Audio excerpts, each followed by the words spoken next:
Hi there, I'm Gary and welcome to my channel. Today I'm building the de Havilland Comet Racer in 1/72 scale from Airfix. This was one of 5 kits sold by LIDL in the summer of 2026. I hope you enjoy the show and find it useful. If you do, then please do remember, give it the old imperial thumbs up on the like button, hit the notification bell and make sure you've subscribed. All of these are free and a great way to support the channel. So before we begin building, let's have a quick look at the Comet itself.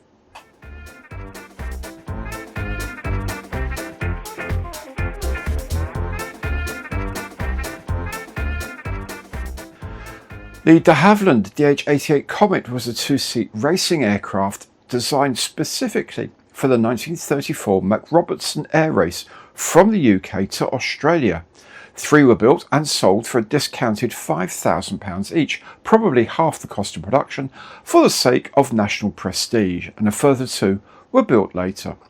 Of the original 3, GACSP, named Black Magic, was purchased by Jim Mollinson and his wife, famous aviatrix Amy Johnson, who had flown solo to Australia herself in 1930. GACSR was painted in British Racing Green and was bought by racing driver Bernard Rubin. GACSS, painted red, was purchased by Arthur Edwards, managing director of the prestigious Grosvenor House Hotel in London, who engaged pilots CWA Scott and Tom Campbell Black to fly for him. 17 other aircraft, including Douglas DC-2 and Boeing 247 airliners, took part in the race. It was Grosvenor House that was triumphant, making the 18,000 kilometre or 11,000 mile journey in 70 hours, 54 minutes and 18 seconds. The aircraft was then dismantled and shipped back to the UK, where it was taken on for trials by the Royal Air Force. It subsequently competed in several air races, including a 42,500 kilometre round trip to New Zealand by A.E. Clouston and Victor Ricketts in 10 days and 21 hours. During World War II, it was requisitioned again by the RAF, and in 1965 it was acquired by the Shuttleworth Collection at Old Warden Airfield. By 1987 it was fully airworthy again. It's now regular at air shows across the UK.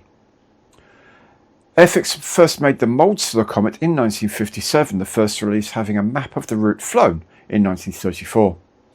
By 1967 it had acquired its iconic box art by Roy Cross, used until 1998. In 2003, Whirlybird decals obtained plastic for the Comet, added a resin cockpit and vac-formed canopy with decals for GACSP Black Magic, releasing other boxes through to 2012 with markings for all 5 Comets that were manufactured during their various incarnations. This may have influenced Airfix to provide markings for the other 2 McRobertson race aircraft in 2011 and 2012, this time with box art by Adam Tooby. The most recent release, fully 69 years after the first, was as part of a summer offer with UK supermarket LIDL in 2026, and this is the kit that's being built today.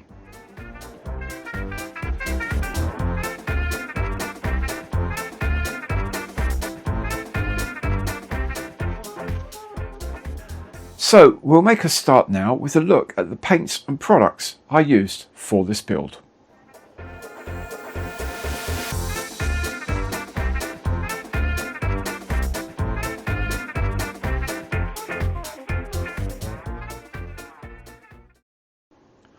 The first thing to do is to join the 2 fuselage halves together. You'll notice the 2 pilot heads are included in these parts, so make sure they go together properly as well. The wings are simple one-piece items and slot into the side of the fuselage. This join will need some filling. Then the horizontal stabilisers go in as well.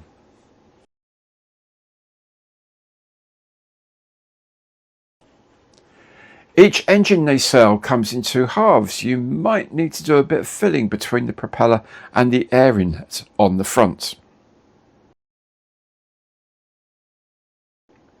The nacelles fit onto the wings with locating pins to make sure they are in the right place.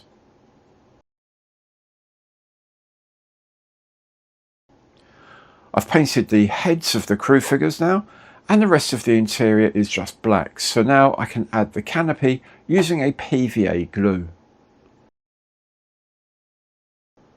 For the canopy, I have this mask set from UK Scale Modeler. A link is in the information box below. The suggestion is to start at the bottom rear panel and use that as the basis for alignment, as the plastic part itself really has no visible frame lines on it. Now to the paint, as this is going to be all over red, I've used a pink primer made by adding a few drops of red to a white primer base. Then the top coat is Kaleido Italian Racing Red.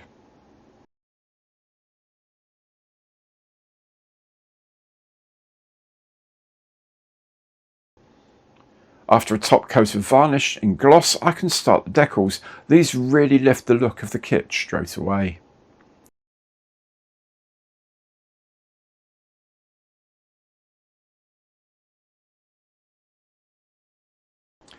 Next to the gear legs, these slot into the inner walls of the engine nacelles.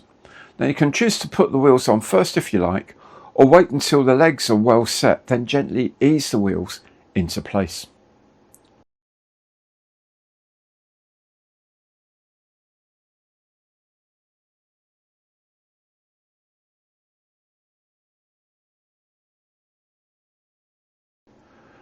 The tail skid sits in a hole at the back of the fuselage.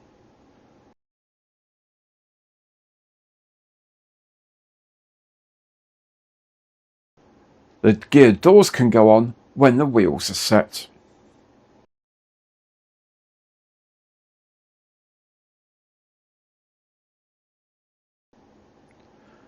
Then the propellers can be fitted.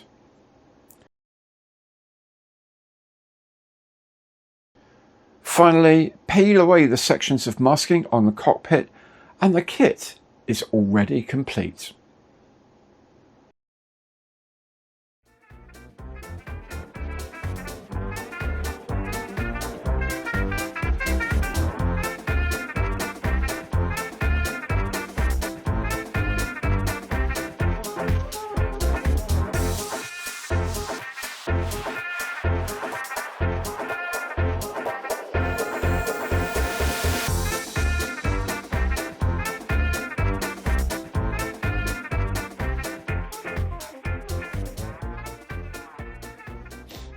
Well, there it is. I think it looks very sharp, but I will say the new cartograph decals and the fine canopy framing coming from using a paint mask are really doing the heavy lifting with the appearance.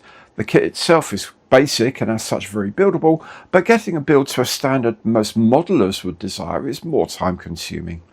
There's a fair amount of filling needed, but I think were I to build this again, I'd either source an aftermarket canopy or do more work on the one supplied. I think more time chamfering the joint between the canopy and fuselage would have paid dividends.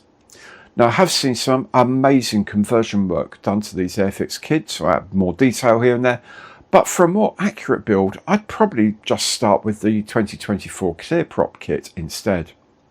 That said, it can be put together pretty quickly if the intent is simply to provide a toy rather than an accurate scale model, which is probably where the little supermarket offer was actually positioned.